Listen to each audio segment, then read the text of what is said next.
రేవంత్ రెడ్డి ఇచ్చిన హామీ మేరకు 61 ఏళ్లు నిండిన వీఆర్ఏ వారసులకు కారుణ్య నియామకాలు చేపట్టాలని రాజ్యసభ సభ్యుడు ఆర్ కృష్ణయ్య డిమాండ్ చేశారు. హైదరాబాద్ ఇందిరా పార్క్ ధర్నా చౌక్ వద్ద వీఆర్ఏ వారసులు చేపట్టిన ధర్నా కార్యక్రమంలో ఆర్ కృష్ణయ్య ముఖ్య అతిథిగా హాజరయ్యారు. ఈ సందర్భంగా ఆర్ కృష్ణయ్య మాట్లాడుతూ నిరుద్యోగుల వల్లనే రేవంత్ రెడ్డి ముఖ్యమంత్రి అయ్యారని అన్నారు. గత కేసీఆర్ ప్రభుత్వం వీఆర్ఏలను రెగ్యులర్ చేస్తూ కారుణ్య నియామకాలకు అనుమతి ఇస్తూ జీవో 81/85 జారీ చేసిందని తెలిపారు. కేసీఆర్ ఇచ్చిన హామీ నెరవేర్చలేదని అధికారంలోకి రాగానే జీవో ప్రకారం 3797 మందికి ఉద్యోగ నియామకాలు ఇస్తామని హామీ ఇచ్చారన్నారు. కానీ అధికారంలోకి వచ్చి 28 నెలలు గడిచినా ఇచ్చిన హామీ నెరవేర్చలేదని విమర్శించారు. ఇచ్చిన హామీ మేరకు వీఆర్ఏ వారసులకు కారుణ్య నియామకాలు వెంటనే చేపట్టాలని కోరారు. లేని పక్షంలో అభ్యర్థులతో కలిసి ముఖ్యమంత్రి ఇంటిని ముట్టడిస్తామని ఆర్ కృష్ణయ్య హెచ్చరించారు.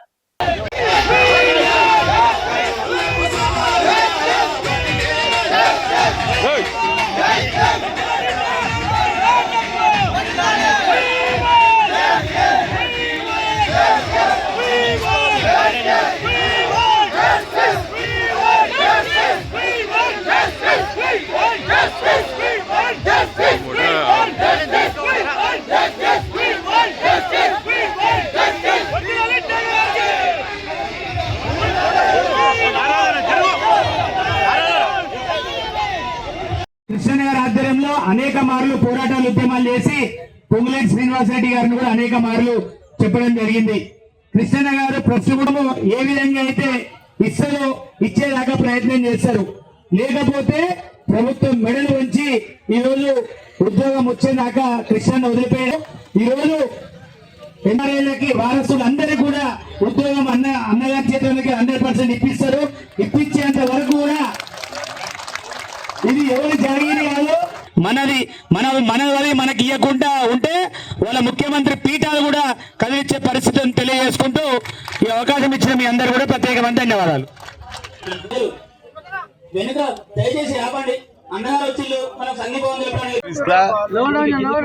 ముఖ్యమంత్రి రేవంత్ రెడ్డి ఈ రోజు ముఖ్యమంత్రి అయిందంటే నిరుద్యోగులతోటి ముఖ్యమంత్రి అయ్యాడు. 2 లక్షల ఉద్యోగాలు భర్తీ చేస్తా, ఇంతవరకు అన్యాయం జరిగినటువంటి వర్గాలకు వీఆర్ఏలకు వీఆర్ఓలకు అందరికీ ఉద్యోగాలు ఇస్తాని ఎన్నికల ముందు ఊరూరా తిరిగి ప్రచారం చేశారు, కరపత్రాలు వేశారు. తీరా అధికారంలోకి వచ్చినాక ఏమాత్రం గత ప్రభుత్వంలో అన్యాయం జరిగినటువంటి వాళ్లకు ఉద్యోగాలు ఇస్తాయని చెప్పాడు. వీళ్ళు దీక్షలు చేస్తే వరంగల్ పోయి దీక్షలో పాల్గొన్నాడు, ఇక్కడ దీక్షలు చేస్తే ఇక్కడ దీక్షలలో కూడా పాల్గొన్నాడు. కానీ 21,000 మంది లోపల 16,800 మందికి ఇచ్చి ఇంకా 3,800 మందికి పైగా ఉద్యోగాలు రానటువంటి వీఆర్ఓలు ఉన్నారు. వాళ్ళకు ఉద్యోగాల అవకాశం ఉంది. గ్రామాలలో వీఆర్ఓలు లేక రెవెన్యూ దోపిడీ జరుగుతుంది. ఒకరి భూములు ఒకరు కబ్జా పెడుతున్నారు. ప్రజల భూములను ఎమ్మెల్యేలు కబ్జా పెడుతున్నారు. ప్రజల భూములను నాయకులు ముఖ్యమంత్రి అనుచరులు కబ్జా పెడుతున్నారు. అడిగే దిక్కు లేకుండా పోయింది. అందుకే వీఆర్ఓ పోస్టులు ఖాళీ ఉన్నాయి. అందులోపల 3,800 మంది అన్యాయానికి గురైనటువంటి వీళ్లకు వెంటనే ఉద్యోగాలు ఇవ్వాలి. నువ్వు 2 లక్షల ఉద్యోగాలు ఎప్పుడు ఇస్తావో అది కొట్లాడేది ఉంది, అది వేరే విషయం.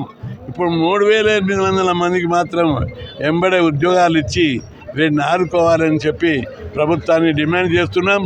లేకపోతే ముఖ్యమంత్రి ఇల్లు ముట్టడిస్తాం. 10,000 మందిని తీసుకొచ్చి నిరుద్యోగులతోటి నిరుద్యోగులు ఉద్యమం చేస్తే అందులో చీలికలు తెచ్చి డబ్బులు ఇచ్చి వాళ్ళతో ఉద్యమం చేస్తాడు. రిజర్వేషన్లో ఉద్యమాలు చేస్తుంటే అందులో ఒక చీలిక తెచ్చి డబ్బులు ఇచ్చి ఉద్యమం చేస్తావు. ఇంకా అనేక వర్గాల విషయం లోపల ముఖ్యమంత్రి కౌంటర్ ఉద్యమాలు డబ్బులు ఇచ్చి అధికారం ఉంది, డబ్బులు ఉన్నాయని చెప్పి రాష్ట్రాన్ని బస్సు పట్టిస్తుర్రు, అవినీతిమయం తయారు చేసిర్రు. ఇక ముందు మేము ఉద్యోగాల కోసం కాదు, అవినీతి నిర్మూలించాలి, అవినీతి ప్రభుత్వం మీద విచారణ జరపాలని ఉద్యమాలు చేసే రోజు వస్తుందని చెప్పి తెలుస్తున్నాం. ఏది తమాషగా ఉందా? రాష్ట్రాన్ని గబ్బు పట్టించారు.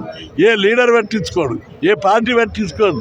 ఎప్పుడు అధికారం కోసం తన్నులాటనే తప్ప ప్రజలు ఇగో వీఆర్ఓలు వీళ్ళకి 3,800 మందికి జాబులు రాక 2 ఏళ్ల నుంచి రోడ్డు మీద ఉంటుంటే అక్కడ వేకెన్సీలు ఉంటే కూడా వీళ్ళకి ఇవ్వకపోవడం ఏమైనా న్యాయం ఉందా? వీళ్లకు మీరు మర్యాద ఇస్తే పర్వాలేదు, ఇవ్వకపోతే మీ జాతకాలు మిమ్మల్ని గడ్డపారలు పెట్టి తవ్వి మీ అక్రమాల అవినీతినంతా దొవ్వి తీసి బట్టబయలు చేస్తామని చెప్పి హెచ్చరిస్తున్నాం. ప్రజలకు కూడా నేను విజ్ఞప్తి చేస్తున్నా, మోడీ ప్రధానమంత్రి మోడీ అవినీతి లేని రాజకీయాలు చేయాలని కంకణబద్ధులై, అవినీతిని నిర్మూలించడానికి కంకణబద్ధులై చర్యలు తీసుకుంటుంటే ఈ రాష్ట్రంలో ఇంత అవినీతి జరుగుతుంది, ఇంత అక్రమాలు జరుగుతుంది, ప్రజా సమస్యలు పట్టించుకుంటలేరు. ఇవన్నీ ఇంకా చాలా హెచ్చరిస్తున్నాం. ప్రభుత్వం ఇప్పటికైనా ఈ 3,800 మందికి ఇవ్వాలని, లేని పక్షంలో తీవ్ర పరిణామాలు జరుగుతాయని చెప్పి హెచ్చరిస్తున్నాం. తొందర లోపలనే 2 లక్షల ఉద్యోగాల మీద కూడా భారీ ఎత్తున ఉద్యమాలు చేస్తాం. ముఖ్యమంత్రి గారు అధికారం ఉంది, మీడియాను భయపెడతాడు, సంఘాలను భయపెడతాడు, అధికారులను పోలీసులను భయపెట్టి దారి తెస్తాడు, ఉద్యమాలు చేస్తుంటే గృహ నిర్బంధం చేస్తాడు. ఇంత అరాచకంగా నేను 50 ఏళ్ళు దాటింది. ప్రధానమంత్రి స్వయంగా అభినందించారు. 50 ఏళ్ళు ఉద్యమం చేసిన కృష్ణయ్య అలసిపోలేదా అని అడిగాడు.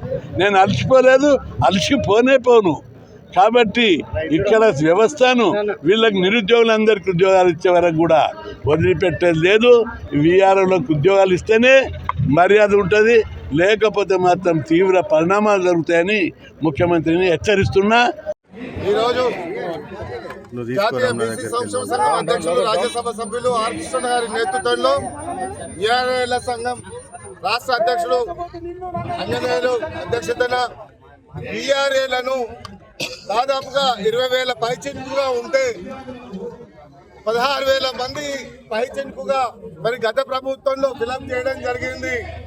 61 ఏజ్ తీసి 61 ఏజ్ తర్వాత పైబడిన వాళ్ళు లోబడిన వాళ్ళు అనే సిస్టాన్ని తీసుకొచ్చి మరి 3,797 మంది పొట్టగొట్టి ఆ కుటుంబాలను రోడ్డు పాలు తీసుకొచ్చినటువంటి రేవంత్ రెడ్డి గారు, నేను గత ప్రభుత్వంలో ఉన్నప్పుడు మరి ఒక ప్రతిపక్ష నాయకుడిగా వీఆర్ఏల మరి టెంట్ కిందకి వచ్చి నేను టీ కప్పు తాగి కింద పెట్టే లోపల ఈ వీఆర్ఏల యొక్క ఉద్యోగాలను భర్తీ చేయడానికి నేను సిద్ధంగా ఉన్నా. ఈ కేసీఆర్ గారికి ఆ మాత్రం కూడా టైం ఉండడం లేదా, ఈ వీఆర్ఏల స్థితిగతులు పట్టించుకోవడం లేదా అని చెప్పినటువంటి రేవంత్ రెడ్డి గారు ఈరోజు మిమ్మల్ని మేము భుజస్కంధాల మీద ఇంటింటికి వెళ్ళి మరి కేసీఆర్ ని ఓడించడం అనేది చిన్న విషయం కాదు. అయినా కానీ మా నిరుద్యోగులకు 2 లక్షల ఉద్యోగాలు వస్తాయి, మా వీఆర్ఏ కుటుంబాలు 3,797 మంది కుటుంబాలు బాగుపడతాయి, మా ఉద్యోగాల భద్రత ఉంటుంది అని చెప్పి ఇలా ఇంటింటికి వెళ్ళి మీ కోటేసిన తర్వాత ఇలా గడ్డ మీద కూర్చున్నాక మా వీఆర్ఏలను పట్టించుకోవా, మా 2 లక్షల ఉద్యోగాలు ఎక్కడ పోయినాయి, మా ఉద్యోగాల భద్రత ఎక్కడ పోయింది? ఇలా వీఆర్ఏల ఉద్యోగాలు నువ్వు కాదు తీసేసేది, నీ తాత కాదు కదా, నీ తర కూడా కాదు అని చెప్పి సవాలు ఇస్తున్నా కాబట్టి రేవంత్ రెడ్డి గారు. ఏం ఉద్యోగాలు మా తాతలు ముత్తాతల కాడించి వచ్చే ఉద్యోగాలను తీసి పక్కకు పెట్టడానికి మీరెవరు అని చెప్పి రాష్ట్ర ప్రభుత్వం గవర్నమెంట్ ఉద్యోగాలు కాదవి మీరు ఎట్లా తీసేస్తారో మీకు సవాల్ ఇస్తున్నా. మీరు వెంటనే 61 ఏజ్ కాదు, దీనికి ఏజ్ లిమిట్ అనేది ఉండదు. ఇలా తాత చచ్చిపోతే తండ్రి చచ్చిపోతే కుమారులో కొట్టించేటువంటి జాబుని ఇలా 61 ఏజ్ దాటిందని చెప్పి మీరు పక్కకు పెట్టే పద్ధతి కరెక్ట్ కాదు. మరి ఇలా మన రెవెన్యూ మినిస్టర్ గారు ఉన్నారు శ్రీనివాసరెడ్డి గారు, మీరు కూడా ఒక గ్రామంలో పుట్టినటువంటి బిడ్డ. ఇలా మీకు ఎలాగా వీఆర్ఏల వ్యవస్థ ఎట్లుంటుందో, ఇలా గట్టు మీద పంచాలి, పుట్ట మీద పంచాలి, గ్రామంలో ఎవరు కొట్లాడినా కానీ ఇలా వీఆర్ఏలను పక్కన పెట్టి ఏం జరిగిందో వాస్తవాలు అవాస్తవాలు తెలుసుకోవాల్సినటువంటి ప్రభుత్వం. ఇలా ఏ ఎంఆర్ఓ వచ్చినా కలెక్టర్ వచ్చినా అక్కడ సమస్యలను ఏ పొలం ఎవరిది, ఏ పొలం మీద గట్టు మీద ఏ రాయి ఉంది అని వీఆర్ఏలు తప్ప ఎవరు కూడా చెప్పే స్థితిలో లేరు. అయినా అలాంటి వాళ్ళని ఇలా ఉద్యోగాలు తీసి ఇలా 3,797 ఉద్యోగాలను ఇలా రోడ్డు పాలు చేయడం, వాళ్ళకు స్థితిగతులు లేకుండా ఇలా అన్నమో రామచంద్రాన్ని ఆ కుటుంబాలన్నీ రోధిస్తుంటే కూడా కుటుంబాలు పట్టించుకోవడం లేదు. బిడ్డ వెంటనే మా ఉద్యోగాలు మాకు ఇచ్చేంత వరకు రేపు అసెంబ్లీలో జరగబోయే అసెంబ్లీలో మా ఉద్యోగాల భద్రత గురించి చెప్పకపోతే, మా 2 లక్షల ఉద్యోగాల గురించి చెప్పకపోతే మీ భర్త నిలెచ్చిన అసెంబ్లీ అయితే